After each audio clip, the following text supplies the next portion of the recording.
চলমান রাস্তার কাজে রামরাই গ্রামের গ্যাস সংযোগ বন্ধ, লাইন ফেটে অবস্থা খারাপ। কি সুন্দর আওয়াজে বের হইতেছে।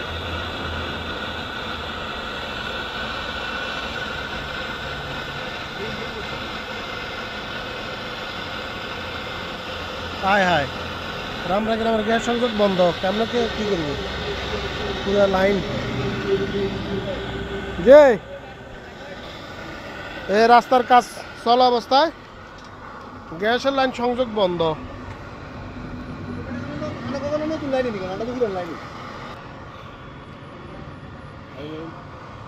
কন্ট্রাক্টর সাহেবদেরকে বলতেছি আপনারা দ্রুত এই জিনিসটা সমাধান করে দেন, আমাদের কষ্টগুলা লাঘব করে দেন। এই কষ্ট আর সহ্য না, রান্না বান্না করতে বহুত কষ্ট হইতেছে। পুরো রামরাই গ্রামের গ্যাস সংযোগ বন্ধ, অবিলম্বে দ্রুত এটা সমাধান করে দেন ভাই।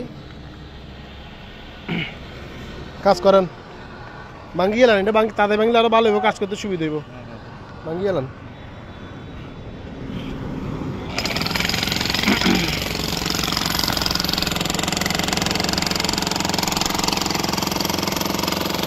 হঠাৎ করে গ্যাস চলে গেল, পরবর্তীতে খবর পেলাম এখানে লাইনটা একদম বিচ্ছিন্ন হয়ে গেছে, অনেক গ্যাস বের হইতেছে মেইন লাইন থেকে, সংযোগ বিচ্ছিন্ন হওয়ার কারণে যাচ্ছে না ওইদিকে গ্যাসটা।